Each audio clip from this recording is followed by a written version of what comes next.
भारत की राजधानी दिल्ली के पूर्वी दिल्ली क्षेत्र में गुरु तेग बहादुर हॉस्पिटल के प्रांगण में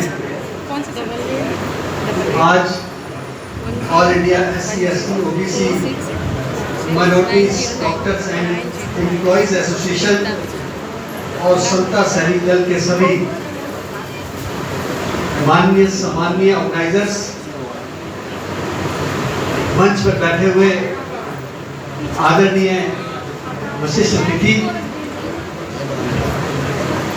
देश के कोने कोने से आए हुए अवार्ड प्राप्त करता बहनों, भाइयों, प्यारे प्यारे बच्चों, मीडिया के आए हुए हमारे संबंधित सभी वरिष्ठ पत्रकार जन, दोस्तों, मैं अक्सर बचपन से कहता हूं, किसी की मुस्कुराहटों पे हो निसार, किसी का दर्द मिल सके तो ले उधार, किसी के वास्ते हो तेरे दिल में प्यार, जीना इसी का नाम है। ये जिंदगी गुजारने के लिए नहीं दी है ऊपर वाले ने, जिंदगी जीने के लिए गुजारते तो पशु भी है, पंछी भी है। कुर्बानी में लिखा है, पशु मरे 10 काज सवारे, नर मरे कछु काम ना। एक पशु मरता है, उसकी चमड़ी भी काम आती है, उसके पंजे भी काम आते हैं, उसके बाल भी काम आते हैं, हड्डियां भी काम आती हैं। एक हम हैं, या जला दो या दफना दो। तो क्यों नहीं हम जीते जी अपनी होश में, अपने जीवन में कुछ करके जाए, कुछ प्रयास करें समाज के लिए, देश के लिए, मानवता के लिए। और आपका किया वो काम, आपकी करी हुई सेवा कभी व्यर्थ नहीं जाएगी, निश्चित है। आपको लगता होगा कि वो छोटी है, लेकिन वो छोटी सेवा आने वाले समय में कितनी बड़ी बन जाएगी, आप भी नहीं सोच पाएंगे। आज जब आपको यहाँ पर प्राइज मिलेगा कि आप बहुत अच्छे मार्क्स लेके अपने जीवन की शुरुआत कर रहे हैं, उस प्राइज को, उस अवार्ड को छोटा मत समझिएगा। मैंने अपने जीवन के 27 साल इस प्रकार के छोटे छोटे बहुत प्राइज दिए, और करते करते मैं गिनीज बुक तक पहुंच गया। और ये नहीं पता था कि कोविड आ जाएगा, और कोविड में इतना बड़ा इम्तिहान होगा कि बिना नॉमिनेशन किए हुए भारत के राष्ट्रपति मुझे बुला के पद्मश्री के लिए मनोनीत कर देंगे, मैंने सोचा नहीं। लेकिन वहां तक पहुंचने के लिए मैं आपको इस बात की शिक्षा देता हूं कि जिंदगी में किसी काम को छोटा मत समझना, उस काम को डेडिकेशन के साथ करना, मेहनत के साथ करना, लगन के साथ करना, ये निश्चय आपको रखना पड़ेगा। एक एम्बुलेंस से मैंने 1995 में शहीद भगत सिंह सेवा दल शुरू किया, और बिल्कुल गरीबी से शुरू किया। कोई पैसे नहीं थे, कोई स्थान नहीं था, अपनी कार बेच के हमने एक एम्बुलेंस बनाई। वो इसलिए बनाई कि राष्ट्रीय राजधानी दिल्ली जैसे शहर में भी अगर किसी पेशेंट को ले जाना होता था तो एम्बुलेंस नहीं मिलती थी, और कोई मर जाता था तो शव वाहन नहीं मिलता था। ईश्वर ने शक्ति दी, और हमने यहाँ तक देखा कि दिल्ली के एक शमशान घाट पे एक व्यक्ति अपने बच्चे की बॉडी लेके बैठा है, जो इलाज कराने आया था, और बच्चे की डेथ हो जाती है। सुबह से शाम तक शमशान घाट में बैठा है, लकड़ी के पैसे नहीं, लोगों से मांगता है, नहीं मिलते, और अंत में शाम को वो लोगों की जली हुई लकड़ियों के टुकड़ों को, अध जली लकड़ियों को उठा के और बच्चे के दाह संस्कार को प्रयास करता है। और हम जब वहां खड़े हैं, हम सोचते हैं शायद चोरी कर रहे हैं। वो बहुत बड़ी जिंदगी की मेरी शिक्षा थी और ठोकर थी। मेरे दोस्तों ने और मैंने जब पूछा कि बेटा आप लकड़ी चोरी कर रहे हैं, उनका कहना था कि चोरी नहीं कर रहा हूँ, मेरा बेटा मर गया है, मेरे पास जलाने के लिए पैसे नहीं हैं, उसका दाह संस्कार करना है।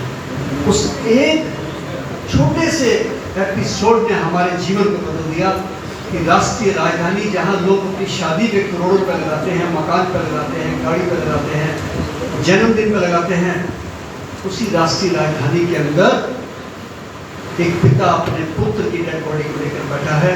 जब मैंने दोस्तों से इस बात का जिक्र किया तो मुझे कहने लगे कि शंटी जी ये सरकार का काम है, प्रशासन का काम है। तो मेरा जवाब था, जब लाइट नहीं आती है तो हम अपने घर में इन्वर्टर लगाते हैं ना, प्रशासन तो नहीं लगाता। पानी अच्छा नहीं आता तो हम आरओ लगाते हैं ना, प्रशासन तो नहीं लगाता। जब सिक्योरिटी के लिए हम सीसीटीवी कैमरे लगाते हैं तो अपने लिए लगाते हैं। तो ये काम भी हम प्रशासन पे क्यों छोड़े, एक शुरुआत करके देखते हैं ना यार। मैंने बचपन में सुना था कि कौन कहता है कि आसमान पे सुराख हो नहीं सकता, एक पत्थर को तबीयत से उछालो यारो। और मैंने पत्थर एक उछाला, एक शुरुआत की, और 25 साल जीवन के निकल गए। कोरोना आते आते 50,000 से ज़्यादा डेड बॉडी कैरी करके क्रिमेशन करा दी, पता ही नहीं लगा। लेकिन जब कोविड आया और इतना भयानक समय आया और प्रशासन ने, ऑफिसर्स ने कहा कि शंटी जी जो शहीद भगत सिंह सेवा दल के पास एम्बुलेंस और वॉरियर्स हैं वो हमको चाहिए। आप बिलीव नहीं करेंगे, जिस हॉस्पिटल में आप बैठे हैं यहाँ से एक दिन में 50 से 70 डेड बॉडी निकलती थी कोविड की, कम से कम बता रहा हूँ मैं। साथ वाले राजीव गांधी से 40-50 साल से निकलती थी। ये एक दो हॉस्पिटल की बात बता रहा हूँ। और उस समय दिल्ली के अंदर शव वाहन नहीं थे, ये हालात बन गए थे।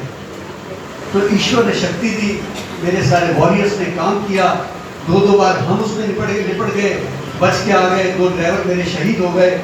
लेकिन ईश्वर की शक्ति को अपना कर्तव्य मानते हुए एक ऐसा शमशान घाट हमने संभाला सीमापुरी का, जिसमें एक ही शमशान घाट में एक ही महीने में 4,266 डेड बॉडी क्रिमेट करने की सेवा दी हमें ईश्वर ने। और लोगों के फोन पता है किसके आते थे?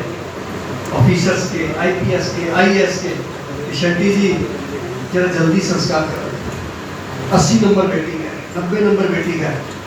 लेकिन मुझे इस बात को कहते हुए फख्र होता है कि 27 अप्रैल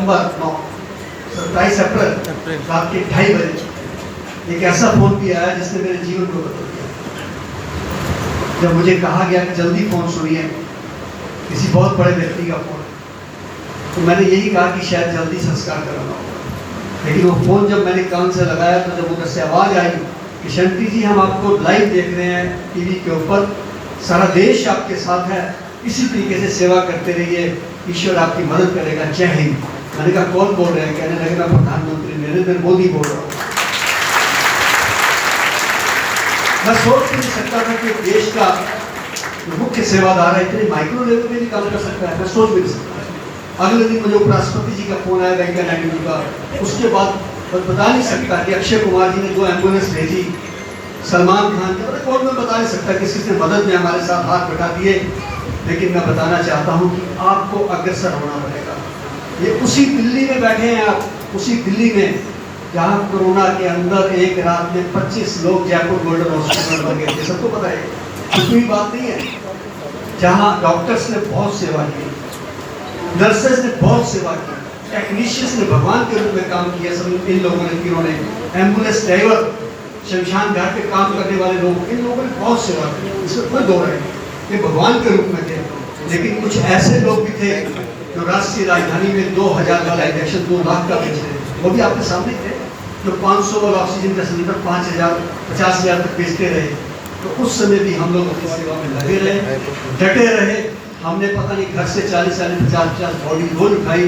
और मैं ये बात हर जगह बोलता हूँ कि हम यानी इंसान अपने बच्चों के लिए गलत काम भी करते हैं, चोरी चकारी भी करते हैं, उनको पढ़ा के अमेरिका, कनाडा, लंदन भेजते हैं। उन्हीं सब लोगों को दूसरों के कंधों पर जाना पड़ा जब उनके बच्चों ने उठाने से मना कर दिया। कि वो कोविड का कहर था कि सामने बॉडी पड़ी है और बच्चों ने उठाने से मना किया। हमको डर लगता है, लेकिन जब उठा कर लेके जाते थे तो कहते थे कि दर्शन करा दो, और दर्शन के बहाने किसी ने बाप की मिट्टी उतारी हीरे की, किसी ने माँ की बालियाँ उतारी, किसी ने छोटे दस्तखत कराए, अंगूठियाँ लगवाई, ये सब अपने हाथों से देखा है। लेकिन मैं आपको सब इसलिए बता रहा हूँ, आप छोटे छोटी पनीरी के लोग, पनीरी कहते हैं पोंगरता हुआ पौधा, और मैं इस संस्था को बधाई देता हूँ कि इन्होंने देश के कोने कोने से आपको तैयार करके एक रंग रूप के रूप में चुना है। और आप आने वाले समय में जब भी कभी बहुत ऊंचाई पर जाएंगे तो आपको ये अवार्ड कभी नहीं भूलेगा कि आपकी शुरुआत गुरु तेग बहादुर हॉस्पिटल के मंच से हुई थी। क्योंकि मैं खुद नगर निगम विद्यालय विवेक विहार का पढ़ा हुआ हूँ, गरीब परिवार से हूँ। उसके बाद government boys senior secondary school से पढ़ा हुआ हूँ। आज मुझे फख्र होता है जब मैं उन दोनों स्कूलों में जाता हूँ तो वहाँ मेरा कटआउट लगा होता है और मेरा नाम लिखा होता है कि हमारे स्कूल के एक स्टूडेंट को पद्मश्री मिला है। उससे मुझे भी कहीं ना कहीं अंदर से गर्व होता है। इससे ऊपर वाले की कृपा है, इससे ईश्वर की कृपा है। आप भी इसी तरीके से मेहनत करते रहिए, डट के सेवा करिए, देश की करिए, अपने समाज की करिए, और उससे पहले परिवार की भी करिए, माता पिता की इज्जत करिए, गुरु की इज्जत कीजिए, हमेशा गुरु की बात को याद रख के चलिए। और अंत में यही कहूँगा कि जब आप अवार्ड लेने जाते हैं तो आप किसी मजहब के नहीं रह जाते, क्योंकि आप जिस मुल्क में रह रहे हैं यहाँ जरा सोच लीजिए कि किस जाति की एक हमारी बहन देश की राष्ट्रपति बनी हुई है। ऐसा मुल्क कोई नहीं मिलेगा। जिसको लोग इग्नोर करते हैं वो हमारे देश के राष्ट्रपति हैं। ये बहुत बड़ी बात है कि हमारे देश के अंदर ये चीज़ें, मैं मानता हूँ कुछ बातें पॉलिटिकल है, लेकिन हम आपस में सब एक हैं, इस हमने देख लिया। और इसलिए मैं यही कहूँगा कि आप मन के अंदर एक विश्वास रखें कि हम पहले आपस में भाईचारे में हैं, बाद में किसी मजहब में हैं। इसलिए यही कहूँगा कि मजहब नहीं सिखाता आपस में वह रखना, हिंदी है हम वतन है हिंदुस्तान हमारा, सारे जहां से अच्छा हिंदुस्तान हमारा। जय हिंद, भारत माता की। एक बार मैं चाहूँगा, कोविड में सैकड़ों लोग हमारे शहीद हुए, doctor, technicians, nurses, ambulance driver, police वाले, सिविल डिफेंस वाले। एक बार खड़े होकर उनके लिए तालियां बजाएंगे आप लोग, एक बार खड़े होकर प्लीज।